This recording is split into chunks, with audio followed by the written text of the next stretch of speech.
Selamat pagi Semeton Rinjani, selamat datang di podcast dengan tema Bioprospeksi Anggrek, tempat kita menjelajahi keunikan, potensi, dan rahasia ilmiah di balik salah satu jenis tanaman yang paling mempesona di bumi, yaitu anggrek. Di tengah-tengah kita telah hadir dua narasumber yang luar biasa. Yang pertama yaitu Mas Gede Cahyadi Wirajagat SPD MSc. Beliau adalah dosen biologi pada program studi FKIP di Universitas Mataram, Nusa Tenggara Barat. Selamat pagi Mas Gede. Selamat pagi. Dan tentunya narasumber kita yang kedua yaitu Bunda yang sangat cantik bersahaja, Bunda Eka Eni Sufeni. Selamat pagi Bunda. Selamat pagi. Pertanyaan pertama saya langsung aja ke Mas Gede ya.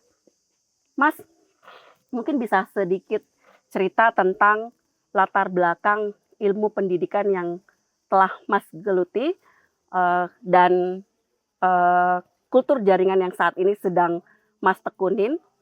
Itu pertanyaan pertama saya. Kemudian pertanyaan saya yang kedua yaitu, menurut Mas, bagaimana prospek pemanfaatan kultur jaringan dalam budidaya anggrek ini, khususnya untuk spesies yang langka, yang mungkin sudah masuk dalam kategori Appendix 2 sites, baik dari sisi konservasi maupun komersialisasi. Langsung aja dijawab, Mas. Oke. Perkenalkan, nama saya Gede Cahyadi Wirajagat. Saya dosen di program studi pendidikan biologi FKIP Universitas Mataram. Saya S1-nya di FKIP biologi, pendidikan biologi. Ya.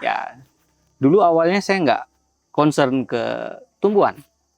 Saya orang serangga sebenarnya. Wah. S1-nya. Luar biasa ya, Mas. Oke. Ya. Pada saat melanjutkan jenjang pendidikan di Fakultas Biologi UGM, nah saya mengambil judul tentang anggrek pada di tesis. Nah, yang saya kerjakan itu adalah menguji integrasi gen ATRKD4 yang mengatur tentang embryogenesis somatik pada Dendrobium lineale. Iya. Seperti itu. Oke. Nah, proyek saya saat ini dengan Pak Faisal ya di TNGR, saya bekerja sama dengan beliau untuk melakukan konservasi secara ex situ. Iya. Ex situ menggunakan metode propagasi menggunakan biji dari tanaman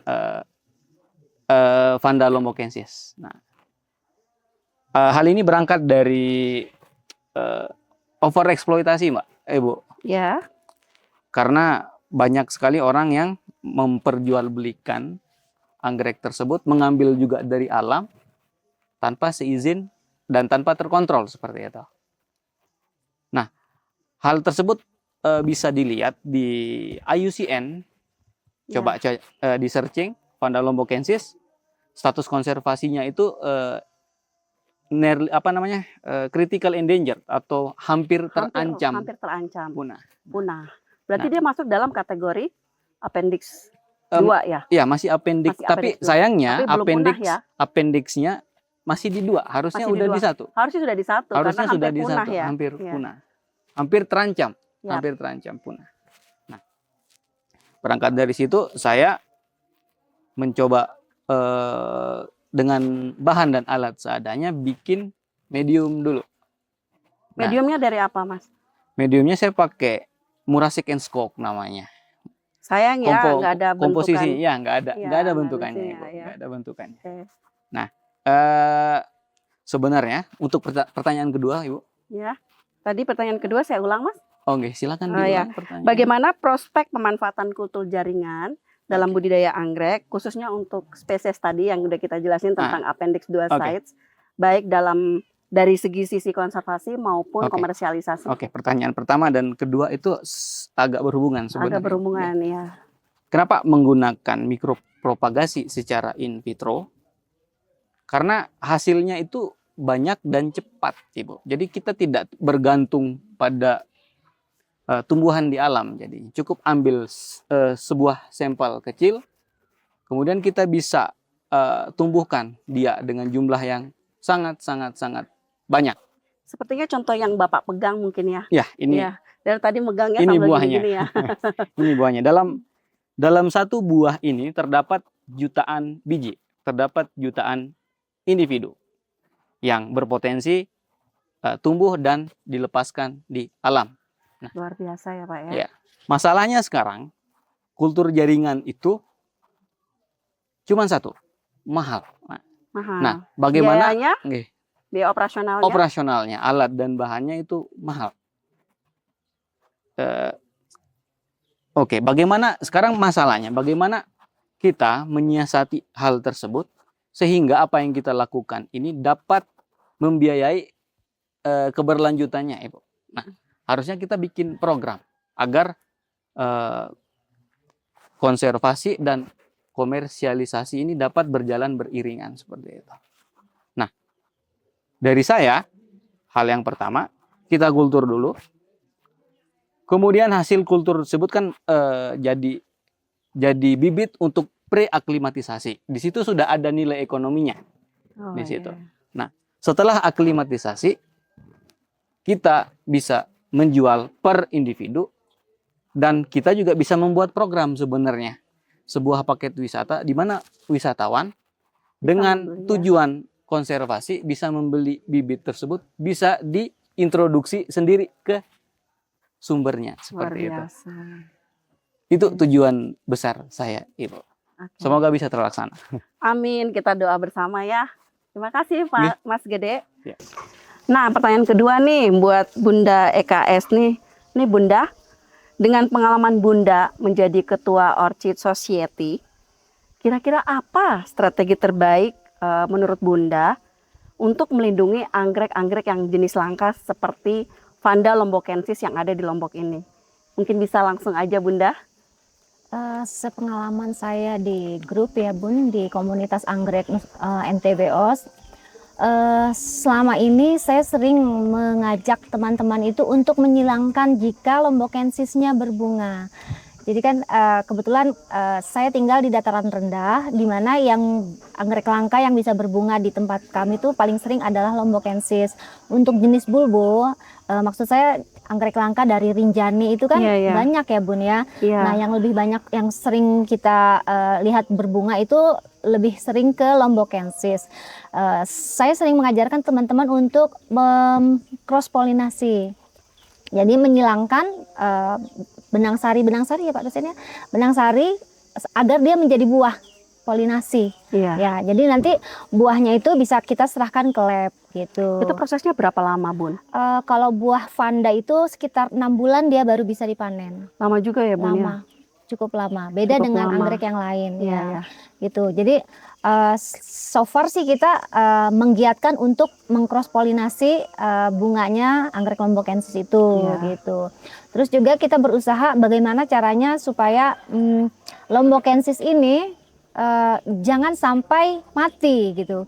Karena kan beda pehobi, beda tangan, beda tempat, beda agroklimat gitu ya Bun ya. Benar-benar. Jadi bagaimana caranya supaya walaupun di dataran rendah, di agroklimat yang panas, lombokensis ini tetap bertahan hidup atau bahkan bisa berbunga gitu. Jadi tetap dia berlangsung kehidupannya sampai dengan dia bisa menghasilkan buah gitu. So far seperti itu Bunda. Itu dari segi pehobi. Tapi saya sih berharap kedepannya kita bisa bekerja sama dengan dinas TNGR untuk memberikan edukasi kepada jadi mohon maaf sebelumnya saya mendengar hunter itu di luaran sana kan posisi lombokensis ini kan di atas ya Bun ya, tidak mudah didapat. Jadi tidak semua pehobi itu bisa datang seenaknya terus kemudian ngambil lombokensis. Tidak segampang itu sebetulnya mengambil lombokensis sendiri gitu. Nah, hanya orang-orang tertentu saja yang tahu spot di mana beradanya lombokensis gitu. Jadi sebisa mungkin kalau kita bertemu dengan teman-teman yang suka naik ke sana dan kemudian lihat, oh di sini ada lombokensis, tolong jangan diupload di sosmed. Gitu kan, karena cakupan sosmed ini kita tidak pernah tahu sampai ke dunia belahan yang mana, Bun, gitu. Benar, benar, benar. Kan sementara kita berusaha menjaga supaya Lombokkensis ini tidak keluar dari Pulau Lombok gitu. Karena di luar sana sudah banyak orang-orang hebat ya yang mempunyai mindset itu bahwa anggrek langka itu bisa menjadi aset yang menghasilkan uang gitu ya, punya ibaratnya punya daya jual yang cukup tinggi gitu. Jadi sebisa mungkin saya mengedukasi ke mereka, tolong posisi jangan di-upload gitu, cukup kita aja yang tahu gitu. Dan sebisa mungkin Lombokkensis ini tidak usah kita jual ke teman-teman pehobi anggrek di luar pulau gitu, Bun. So far sih kita bisa seperti itu ya, karena membutuhkan kerjasama dengan berbagai pihak gitu. Wah, luar biasa ya. Seru banget percakapan kita dengan Bunda yang cantik ini. Terima kasih Bunda. Nah, pertanyaan terakhir nih buat Mas Wisjan.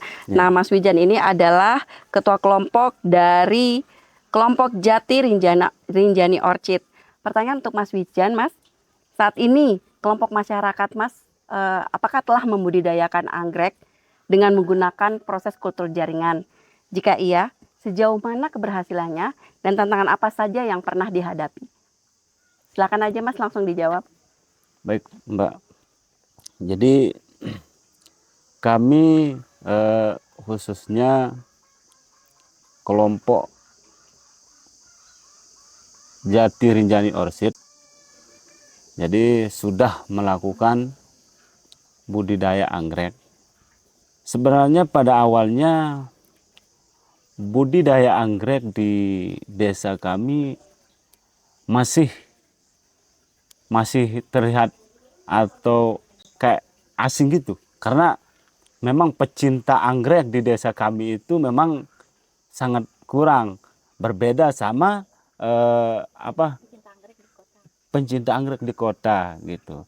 Kita di desa itu kayak apa ya, sudah hidup kayak di ya alami gitu. Oh, ya, Beda sama di kota, kan butuh ada tanaman-tanaman pendukung seperti anggrek atau tanaman-tanaman yang lain gitu. Ya. Jadi setelah kami mencoba melakukan budidaya anggrek ini, ternyata ada sesuatu yang beda gitu. Artinya ada tumbuh kesenangan, mulanya tidak terlalu perhatian atau tertarik sama tanaman-tanaman bunga gitu kan. Ya, tapi teman-teman dari TN, komunitas Orchid itu datang artinya membawa semangat atau mendukung kita untuk budidaya anggrek, sehingga sampai saat ini kita kelompok Jati Rinjani Orchid melakukan budidaya itu. Tapi kalau kita lihat gitu, dalam budidaya ini memang ada saja yang masih menjadi kendala gitu. Termasuk tadi saya sebutkan kendalanya itu di marketing. Tapi alhamdulillah dengan Ibu narasumber, Ibu Eka, ini sudah alhamdulillah sudah bisa dikatakan 80% terjawab terkait masalah marketing itu. Jadi sebenarnya kan kita pada umumnya itu selain hobi pasti ada arahnya itu ke penghasilan gitu, bukan? Ya. Jadi masyarakat atau kelompok kita pasti ngarahnya ke situ. Makanya kita kelompok itu mungkin permasalahannya di situ, di marketingnya. Masalah untuk perawatannya, untuk tanamnya dari apa istilahnya itu Bu? Aklimatisasi. Jadi itu alhamdulillah sampai saat ini berjalan dia dengan baik. Tetapi tidak nutup kemungkinan yang namanya kita baru gitu kan, masih banyak hal-hal yang perlu kita pelajari gitu. Mungkin itu saja Bu dari saya. Wah, luar biasa teman-teman. Terima kasih Mas Wisjan, Bunda Eka Esni dan Mas Gede, dan teman-teman semua yang telah mendengarkan podcast dengan tema bioprospeksi anggrek pada hari ini. Seru sekali ngobrol ya Bu. Semoga obrolan pada hari ini bisa memberi inspirasi bagi teman-teman semua. Dan sebelum saya menutup podcast ini, bunga anggrek mekar di taman. Budidaya kultur jaringan jadi kenangan. Terima kasih sudah menemani obrolan. Sampai jumpa di episode berikut dengan ilmu dan pengalaman. Bye!